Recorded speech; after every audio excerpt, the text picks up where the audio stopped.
TJ wants $55 for a computer game called Starship Doctor. His dad says no dice. Meanwhile, Marcus and Mo went splitsies on a piece of shit card that set them back a cool $600. Karen tells TJ about a kid named Marky412 she's been talking to in a chat room who's selling bootleg copies of Starship Doctor for $20.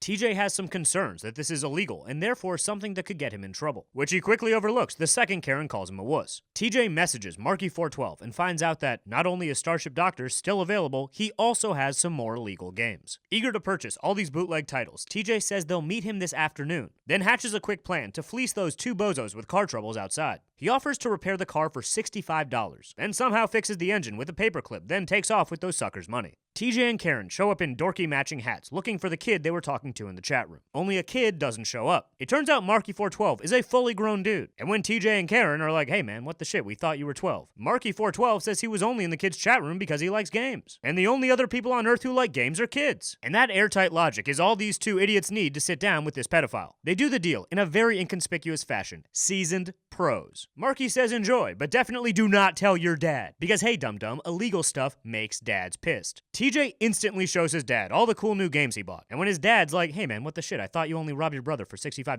TJ covers by saying he only bought one game and the rest are Karen's. Very smooth. Marky412 IMs to ask how they like the games. TJ says they're super sweet, and Marky412 says he has 2 new games, including Clowns of War, and they're even sweeter. Only Marky can't leave the house because he's too busy working on a new game. So if they want Clowns of War, they better book it over to his house. TJ scams some more car money, then rides off into the sunset of his innocence. Marky412 welcomes his young guest to a very unsettling basement, featuring 2 computers and a surfboard on a blue screen that's the new game he's been working on. Marky412 starts explaining his Surf City game, and TJ is enthralled. Marky says he uses that super nifty basement cam over there to put your image right in the game, and they can be the very first to try it. TJ and Karen take turns on this absolutely terrible game where you stand on a surfboard and do nothing as stock footage of waves crashing plays behind you. It might be the worst game of all time if you can even call it a game at all. They say the game rocks because they're dumb, but Mikey412 says something's wrong. See, they're surfing in warm clothes and it looks weird. They should be wearing bathing suits. TJ quips that bathing suits might be winter wear in Hawaii, but not in DC, which stands for darn cold, which is music to a pedophile's ears since only dumb little kids say darn. Marky says underwear is basically the same as a bathing suit, and yeah, you know, maybe they should just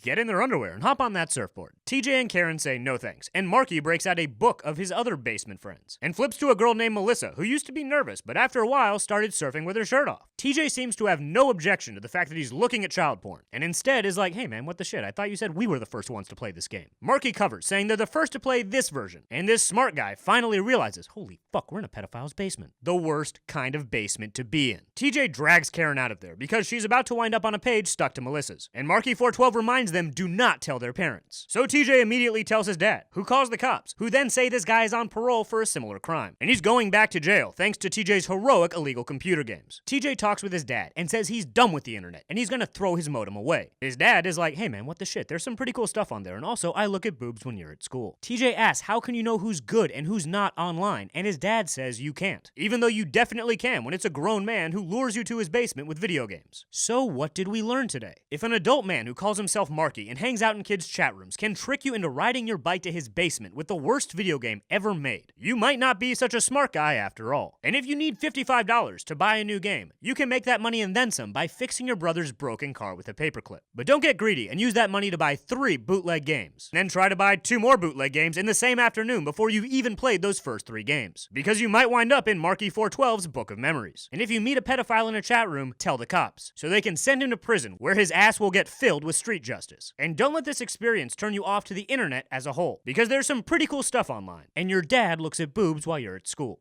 See you next time on a very special episode.